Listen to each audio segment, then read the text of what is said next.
네, 낭만과 예술이 만나는 이곳은요, 낭만살롱입니다. 저는 주인장 김민광입니다. 피아니스트 강소연입니다. 네, 오늘도 변함없이 좋은 이야기 그리고 좋은 사람들이 기다리고 있을 텐데요. 소연 씨, 오늘도 또 대단한 분이 오신다고요? 그렇죠. 오늘은 낭만살롱에 드디어 우리 전통 예술을 하시는 분이 찾아왔습니다.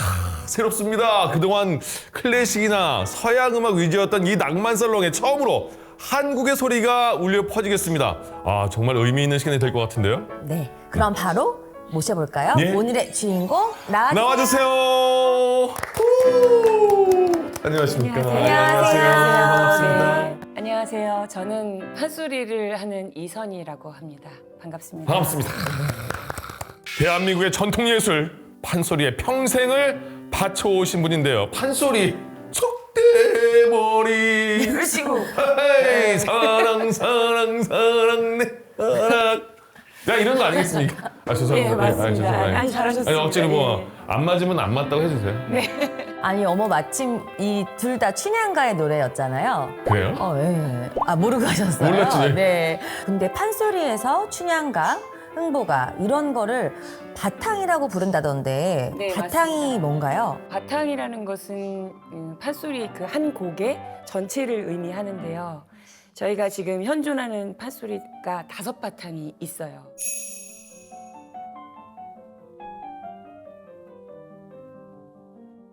예, 써니 쌤께서는 그 판소리 5바탕을 근데 네. 전부 완창했다고 들었어요. 전부는 아니고요.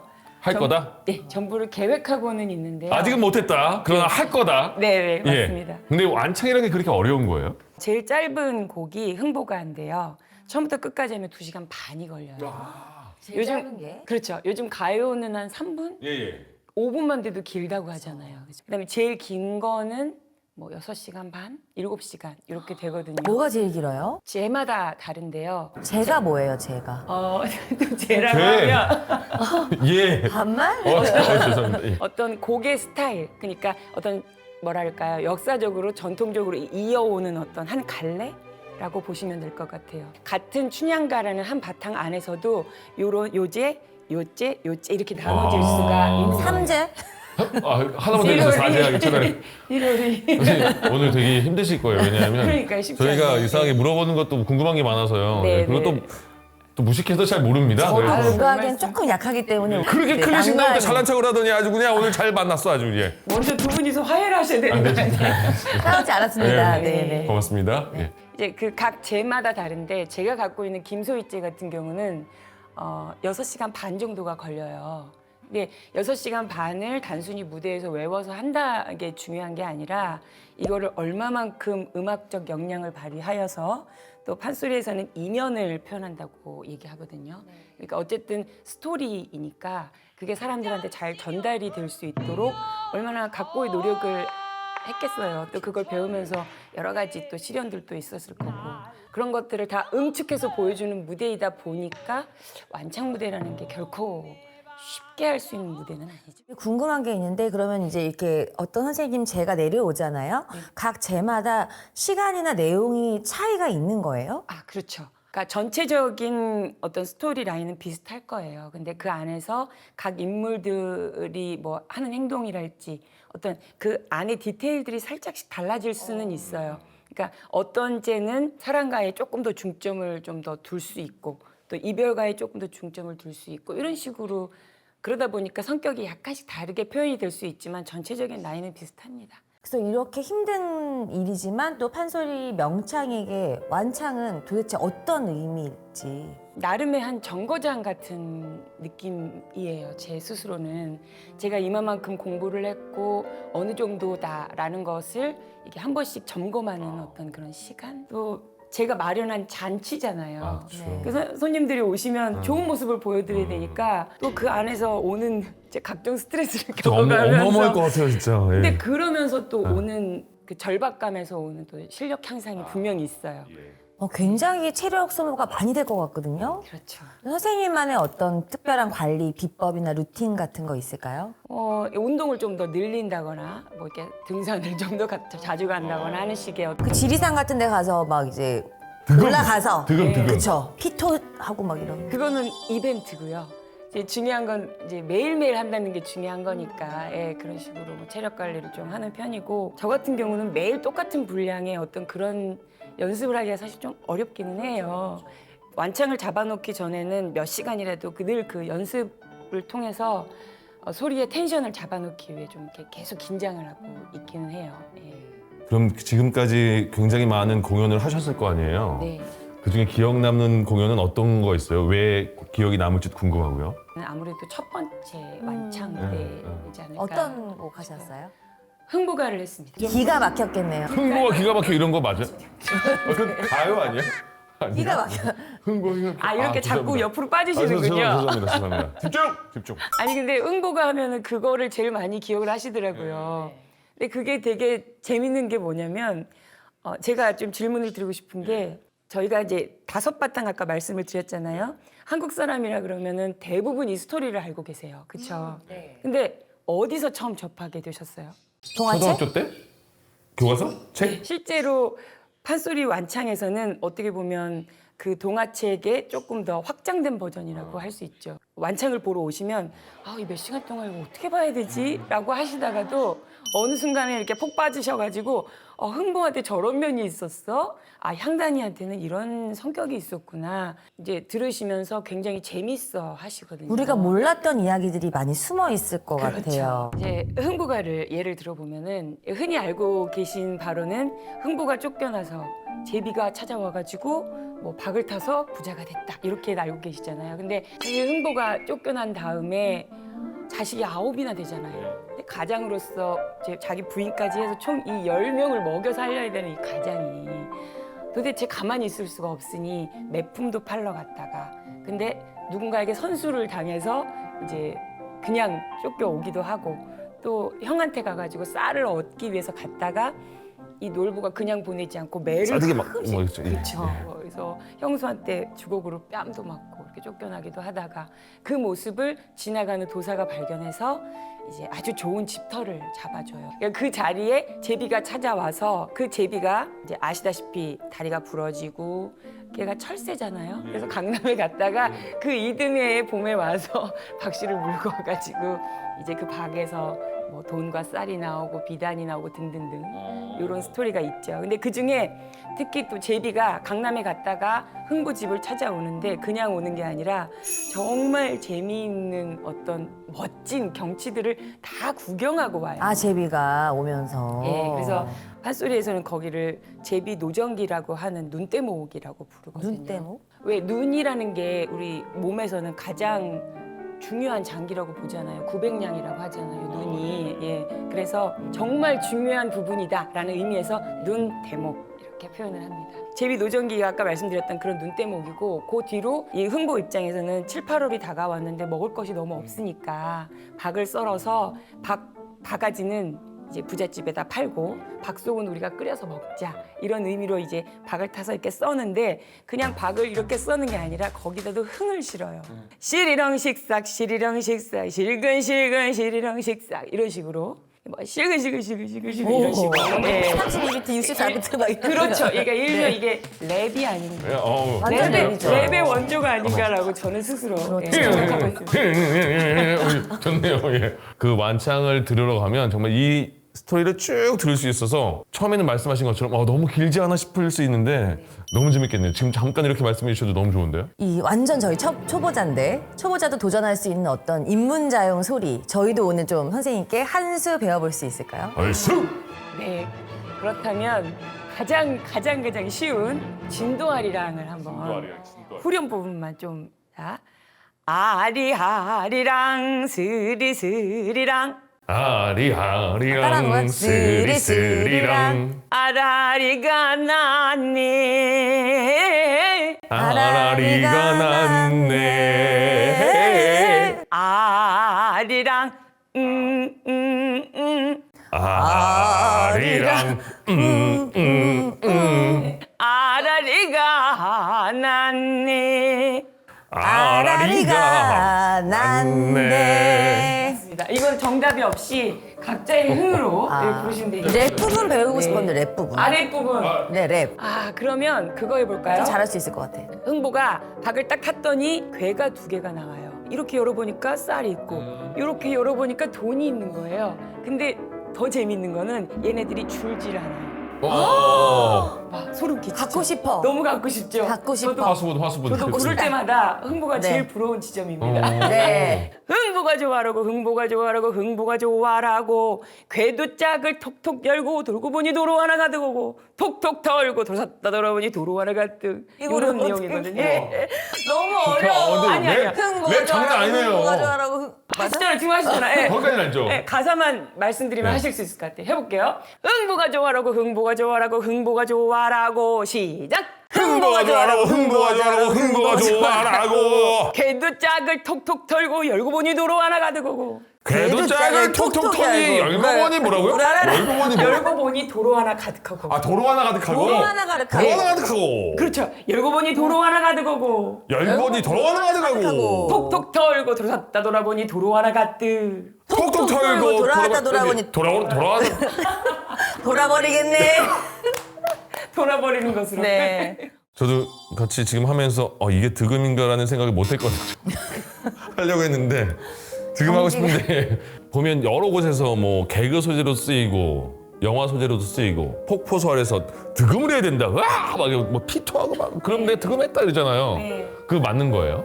득음이라는 어떤 용어는 있죠. 근데 제가 생각했을 때 득음이라는 것은 어떤 목표, 이상향이라는 생각이 더 커요. 그러니까 어떤 뭐 공연이 있던 뭐 여러 가지 목표를 가지고 제가 연습을 할 때 정말 땀을 뻘뻘 흘리면서 이게 어떨 때는 몇 시간씩 하다 보면은 제 주변이 물 웅덩이가 돼요. 땀 때문에 아무리 닦아내도 이렇게 하다 보면 내가 지금 소리꾼인지 수행자인지 알 수가 없구나. 이래서 이거를 득음이라고 하는 걸까? 이런 생각을 할 때가 있죠. 그래서 이거를 해나가는 것 자체가 득음의 과정이지 않을까 이런 생각을 좀 해봅니다. 오늘 너무 의상이 좀 상큼하신데, 네, 무대에 오르실 때 아무래도 국악하시는 분들은 이제 한복을 이제 곱게 입으시잖아요. 오늘은 구두까지 보면 크리스마스예요. 그렇죠. 오늘 선물 있습니까? 아주, 아주 좋습니다.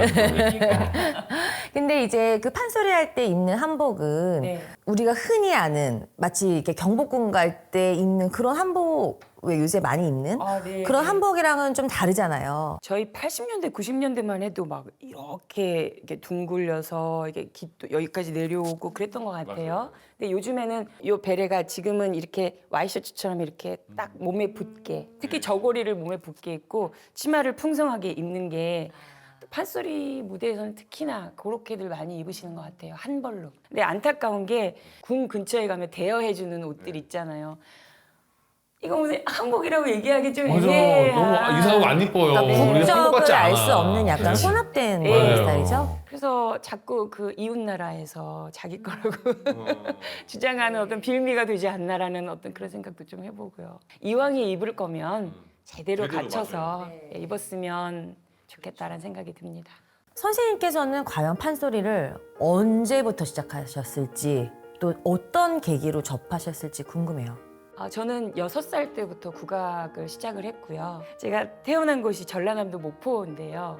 그 목포라는 지역 자체가 굉장히 국악에 굉장히 친화적인 그런 도시예요. 그래서 유아원을 5살 때 다녔는데 6살 때 또 보내기가 이제 엄마가 싫으셨던 거예요. 그래서 그러면은 우리 가족들이 국악을 좋아하고 얘가 목청이 크다 보니 국악을 한번 시켜볼까 하고 목포 시립국악원을 저를 보내셨어요. 그렇게 어린 나이에도 들어갈 수가 있어요? 그럼요. 가서 판소리도 배웠고 판소리 고법이랑 가야금이랑 한국무용을 했어요. 그래서 그 어린 소녀가 정말 훗날 그 유명한 명창 안숙선 선생님의 제자가 되시고 또 본인도 이제 명창의 길을 걷게 되셨잖아요. 그 스승님이신 안숙선 선생님은 어떻게 만나게 되신 거예요? 제가 중학교 2학년까지 목포에서 이제 학업을 하고요. 중3 때 서울에 올라오게 됐는데 그 계기가 저희 삼촌께서 연극 배우로 탤런트로 활동을 하시다가 연극도 하시고 하셨던 분이었는데 국립극단에 오래 계셨었어요. 국립극단 안에 또 국립창극단이 있잖아요. 당시 안숙 선생님께서 국립창극단에 계셨었기 때문에 우리 조카를 안숙 선생님께 보내야겠다라는 어떤 마음을 이렇게 딱 먹고 저를 서울로 불러오게 하시고 서울로 불러오고 이제 안숙 선생님을 소개를 해주셨어요. 그래서 국립창극단에서 선생님을 처음 뵙고 나서 선생님께서 소리 한번 해봐라. 제가 떨려. 네, 너무 떨렸지만 네. 네, 했습니다. 그랬더니 내가 가르쳐 줄게. 그래서 그때부터 지금까지 공부하고 있어요. 인정한 거 아니에요, 그죠? 가르쳐 줄게 했으면 네. 맞잖아요. 예. 적당히 했으면 뭐 안 받아줬겠죠. 국악계에서 특히 판소리계에서는 선생님과 제자 사이가 참 묘해요. 그러니까 저에게 피와 살을 주신 분은 아니지만 어떤 정신적인, 정서적인 여러 가지 어머니 같은 느낌이거든요. 인생을 배웠다고 하면 뭐 판소리부터 성품이나 그런 것까지 다 그 영향을 받았을 것 같은데 네. 아 이런 걸 배운 것 같다. 지금 돌이켜 보니까 어떤 게 기억 남으세요? 저희 선생님은 이제 막 제자들 이렇게 앉혀놓고 뭐 이렇게 저렇게 잔소리하는 분이 아니셨어요. 그냥 당신이 또 워낙 바빴고 또 팬들이 워낙 많으셨기 때문에 요구 받은 바도 많았기 때문에 저희한테 오히려 프로로서 활동하는 모습, 그다음에 소리를 대하는 태도 뭐 이런 것들을 본을 오히려 보여주셨죠. 국악 쪽이 조금 더 선생님과 이 제자의 관계가 네. 굉장히 뭐라 그럴까요? 그러니까 좀 권위적이고 더 엄격하고 어떻게 보면 그럴 수 있다. 왜냐면 정말 이거는 판소리는 악보가 없이 오로지 선생님의 입을 통해서 네. 전달이 되고 배우잖아요. 그래서 그거를 구전심수라고 하거든요. 입으로 전하고 마음으로 받아요. 구전심수라고. 근데 이러면서 사실 변할 수도 있는 있죠. 거잖아요. 네. 예전엔 녹음도 없었으면 네. 정말 많이 변했을 것 같아요. 네, 맞습니다. 하지만 그 선생님께서 가지고 있는 어떤 그 안의 심지나 중요한 그 부분들은 다 이제 입을 통해서 전해져 오는 거죠. 그렇게 전수받은 소리가 바로 만정제 춘향가잖아요. 네. 이 만정이라는 것은 선생님의 스승의 스승이신 네. 김소희 명창님의 호라고 들었는데요. 두 선생님들의 소리적인 특징은 어떤 것이 있을까요? 김소희 선생님께서는 목소리가 굉장히 좋으셨대요, 목이. 그래서 그걸 쇠옥성이라고 표현을 하셨어요. 옥구슬 같은 소리라는 거예요? 옥을 깨뜨리는 소리. 그렇게 맑고 굉장히 엄청 힘이 있으셨나 보다. 예, 짱짱한 소리셔가지고 그리고 저희 안숙 선생님께서는 자타가 공인하는 연습의 최고봉이셨습니다. 선생님이 창극단에 이제 근무하고 계셨을 때 해외 공연을 다녀오시든 그날 당일에 공연을 하셨든 간에 당시에는 개인적인 개별 연습실이 없었나 봐요. 그래서 보일러실이 조그마한 데가 있었는데 그 방에 들어가면 조그마한 쪽창이 있었대요. 그래서 매일매일 뭐 밤새 연습도 하시고 하시다 보면 이 창을 통해서 계절의 변화를 느낄 수 있었다.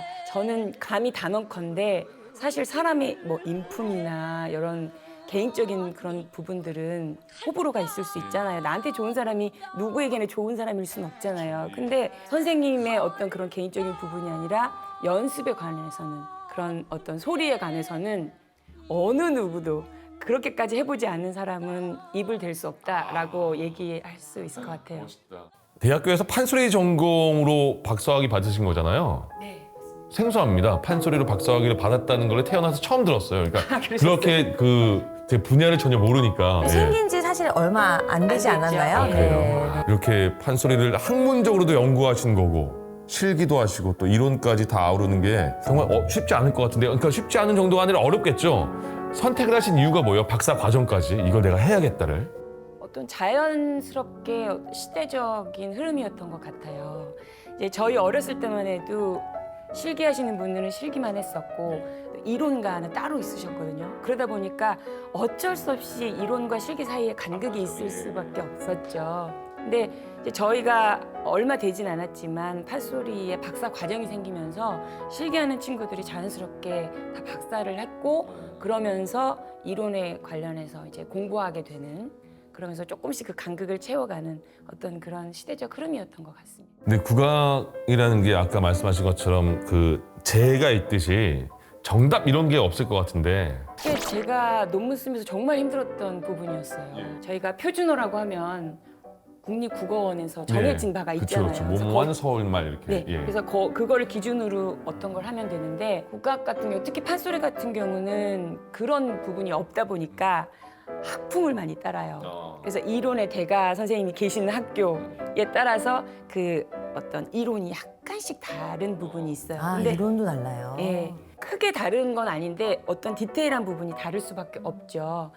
근데 논문이라는 건 사실 어떻게 보면 그 디테일을 다루는 거잖아요. 예. 그러다 보니까 나는 과연 그러면 어디를 따라야 하는 것일까 고민하는 게 훨씬 더 길었고요. 그러니까 고민하고 이제 딱 기준을 정하고 나니까 그다음부터는 좀 수월하게 써지더라고요. 정말 이론적으로도 유의적으로도 아주 완벽한 그 우리의 전통 판소리를 세계적으로 알리고 또 현대 대중과 좀 더 가까워지려면 어떤 변화가 필요할까요? 제가 생각하는 것은 전통은 전통대로 남겨놓고 전통을 기준 삼아서 새로운 이 시대의 어떤 요구를 담는 음악들 이런 것들이 동시대에 이루어져야 된다.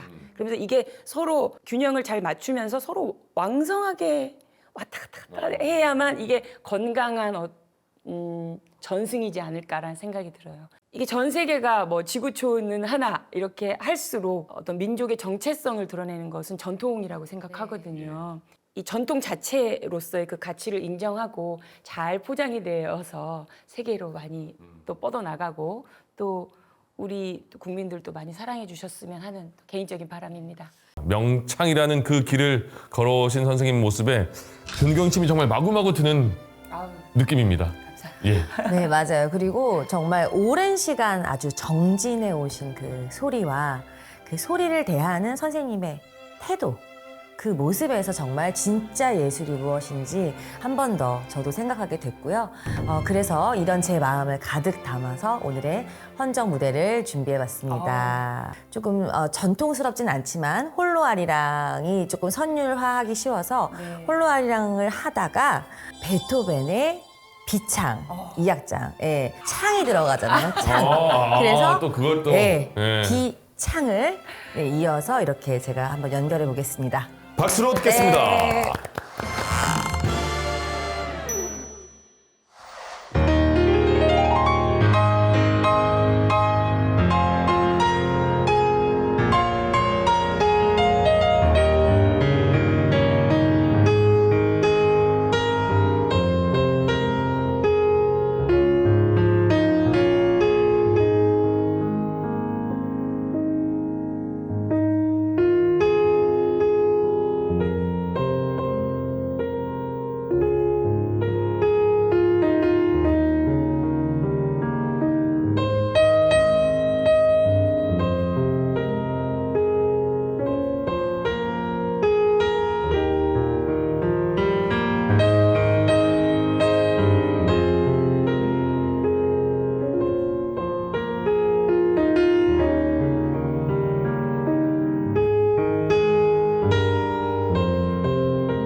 오! 네, 왔어요. 예. 폴로 아리랑 비창. 아우 언제 들어도 좋습니다.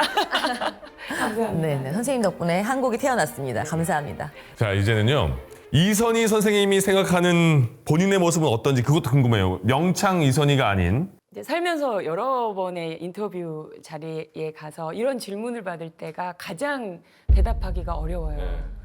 혼자 있기 좋아하고 혼자 뭔가를 막 해내려고 음악적으로든 무엇이든 이게 내 내면에 계속 집중하면서 뭔가를 이루고 나가는 것을 좋아하고 되게 평소에는 그럼 차분하고 조용하세요? 네. 오늘 되게 힘드시겠네요. 지금 제가 일주일 동안 할 수 있는 말을 지금 여기서 다 쏟아낸 것 같습니다. 아, 그 정도구나. 아마 예. 오늘 저 집에 가면은 좀 앓지 않을까. 아, 그래요? 아이, 그러니까 완전 찐 예술가 타입이신 것 같은데요. 만약 판소리를 하지 않았다면 지금 혹시 어떤 삶을 살고 계실지? 아마 제 성격상 혼자서 무언가를 계속 해나갔을 것 같아요. 예술적으로. 그림을 그리지 않았을까 하는 생각은 좀 어울려요. 들어요. 네. 계속 문학 예술 쪽에 관심이 계속 그렇죠. 있으시네요. 저희 무대는 딱 그 현장성이 굉장히 맞아요. 그 순간이죠. 그쵸. 네. 거기서 확 불사르고 나서 없어요. 맞아요. 굉장히 허무하고. 예, 내 네. 음악이 없어요. 그러니까 정말 무형이잖아요. 우리 음악은 순간 지나가는 거고. 그러니까 아마 그림이 유형이다 보니까 네. 뭔가 남기고 싶은. 맞아요. 그래서 네. 제가 사진도 취미로서 굉장히 좋아하고요. 그림도 이제 전시회 자주 가고 이렇게 보는 것들이 그 내 안에서 오는 그 허무를 채우기 위한 나름의 네. 방법이라고 할까요? 이해가 가요. 같이 한번 가요, 선생님. 좋아요. 네. 무용에서 남기는 걸로 다시 관심을 가질 수가 있다. 차분하고 조용한 모습인데 무대에서는 어쨌든 폭발적인 에너지를 내야 되는 거잖아요. 다 진이 빠졌을 때 오늘도 집에 가시면 진 빠질 거 아닙니까? 노래도 안 그럴 때 했는데? 충전기를 어떤 방식으로 끼우시는지 몸에. 예. 그럴 때는 무조건 조용히 혼자 있습니다. 혼자서 이렇게 그 배터리가 배터리 맞아, 예. 저희들 배터리입니다. 그게 차오를 때까지 혼자서 조용하게. 그러니까 판소리 하시는 분들은 정말 몸 그 자체가 그냥 악기잖아요. 이제 그렇다 보니까 아무래도 몸 관리는 정말 필수적일 것 같고요.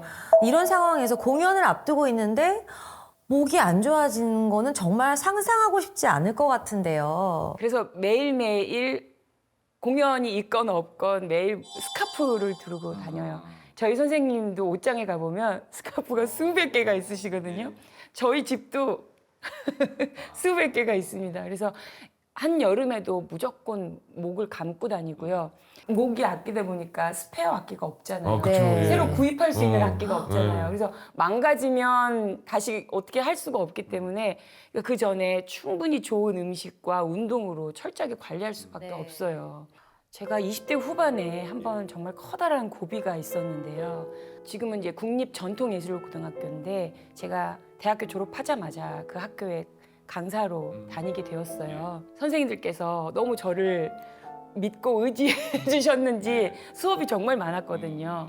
그러다 보니까 어느 순간부터 목소리에 좀 변화가 있더라고요. 그래서 병원을 많이 들으시니까. 네, 예. 그래서 병원을 갔더니 성대 낭종이다라는 진단을 받아서 수술을 해야 된다고 하더라고요. 어떤 병원에서는 그냥 단순한 성대 폴립이다라고 얘기하는 경우도 있었고 낭종이다라고 얘기하는 경우도 있었는데 저희 선생님께서 소개해 주신 어떤 의사 선생님께서 말씀하시기를 성대를 수술을 하면 나중에 그 능력치가 반 이상이 꺾일 거다. 지금은 아직 어리고 젊으니 이걸 훈련으로서 재활하는 게 어떻겠냐라고 의사 선생님께서 먼저 조언을 해주셔가지고 의사 선생님께서. 네. 사고 의사다. 네, 그래서 수술 직전까지 갔다가 하지 않고 네, 너무 다행히도 지금은 많이 좋아졌어요. 중간중간에 선생님이 스스로 뭐 소리꾼 이선희는 이렇게 몇 번 쓰셨는데 어떤 사람이 좋은 소리꾼이라는 거예요? 저한테 있어서 좋은 소리꾼이라는 것은 이 소리를 다음 세대에 고스란히 잘 전달해 줄 수 있는 어떤 표본이 되는 그런 자가 좋은 소리꾼이 아닐까. 선생님의 스승님과 같은 그런 맞습니다. 길을 걸어가는. 네. 그러면서 좀 개인적으로는 이 시대의 음악을 또 할 수 있는 사람이었으면 좋겠다는 생각이 들어요. 전통인 기준이 있고 그거를 좀 넓힐 수 있는 확장력도 있는. 이번엔요 굉장히 특별한 무대입니다. 여러분 굉장히 궁금하셨을 것 같은데 선생님 네. 직접 소리를 또 들려주신다고요? 네. 와, 오늘 한바탕 놀아보는 건가요? 춘향가 중에 사랑가라는 곡인데요. 아마 이 곡은 들어본 적이 없으셔도 사랑가라는 단어 자체는 많이 들어보셨을 거예요. 춘향과 이도령이 사랑을 나누는 그런 대목인데요. 요즘 남자들도 마음에 드는 여자, 또 썸 타는 여자가 있으면 뭔가를 자꾸 주고 싶어 하잖아요.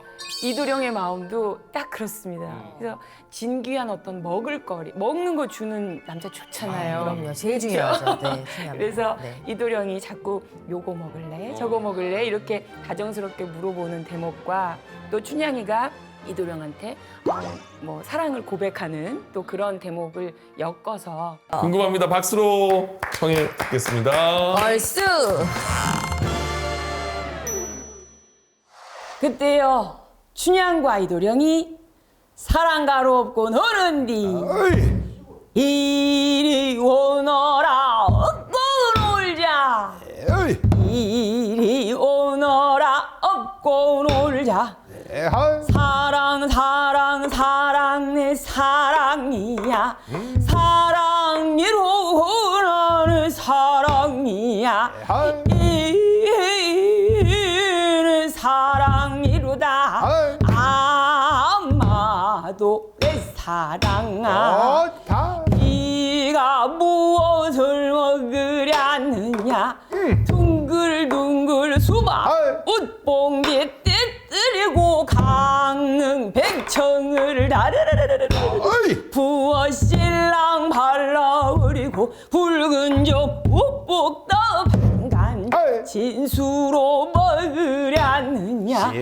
아니 그것도 나는 실수 그러면 무엇을 먹으려느냐 당도 지지루지 허니 외가지 단참에 먹으려느냐 아니 그것도 나는 싫어 아마도 내 사랑아 포도를 주랴 앵도를 주랴 귤병 사탕의 와다를 주랴 아메도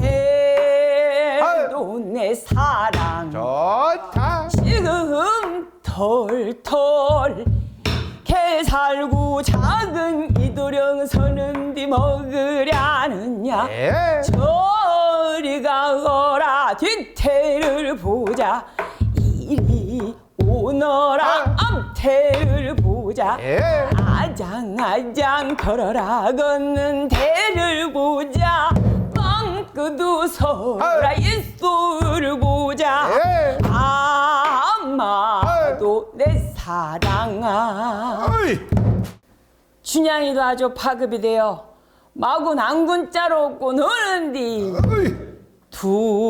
둥둥둥 내 낭군 오호 둥둥 내 낭군 도련님불 없고 노니 좋을 호자가 절로 나 푸용차게 몰아라 담하 봉접이 줄시고 소상은 봉정 700일 세모아도 좋을 허루구나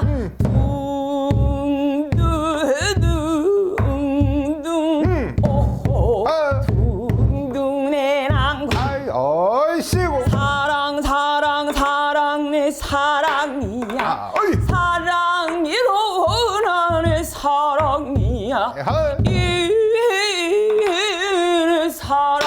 이루다 선마 둥둥 사랑이야 아이씨고. 하러러러 밝은 나라 예. 네 아무리 바쁘어도 아이. 충천에 멈춰 있어 내날 오지 말고 예. 하이. 백년현해리 밤같이 어이. 이 문양이 이대로 어이. 찜하게 허여다오 어이. 사랑이로구나 어이. 내 사랑이야 어둥 어이. 내 사랑 낭만살롱을 사랑해주시는 시청자 여러분들, 제가 올해 2월 21일 토요일 오후 3시에 국립극장 하늘극장에서 만정제 춘향가 완창 무대를 갖습니다. 많은 관심 가져주시고요. 오셔서 춘향이와 이몽룡이 어떠한 역경을 딛고 사랑을 이뤄가는지 지켜봐 주시면 감사하겠습니다. 얼씨구!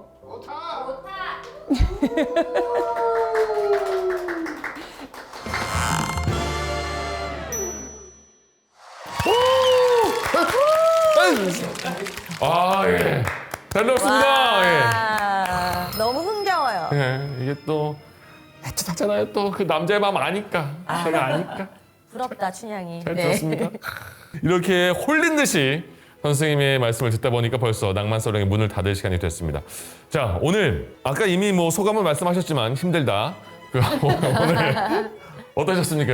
에너지를 많이 쓰셨어요? 하지만 그 못지않은 어떤 에너지를 또 받은 것 같아요. 이렇게 즐거운 분들과 또 저의 음악에 대해서 얘기할 수 있는 자리가 사실은 많지 않은데 너무 즐거웠던 자리였습니다. 감사합니다. 네, 너무 다행이에요. 네, 마지막으로 저희 낭만살롱에 고정 질문이 있는데요. 당신이 생각하는 낭만은? 제가 생각하는 낭만은 자기가 원하는 일을 하고 사는 거. 그게 나의 낭만이고 또 여러분의 낭만이고 이게 다 모여서 또 시대의 낭만이 되지 않을까 아, 그런 생각을 합니다. 선생님은 지금 낭만적인 삶을 살고 계십니까? 충분히 살고 있습니다. 멋지십니다. 와, 행복해 보이세요. 네. 그런 모습을 옆에서 보는 것만으로도 기분이 좋아집니다. 낭만살롱은 여기서 이제 문을 닫겠습니다. 저희는 또 다양한 문화예술계 인사와 함께 다시 찾아뵙겠습니다. 여러분 감사합니다. 안녕히 계세요. 다음 시간에 만나요.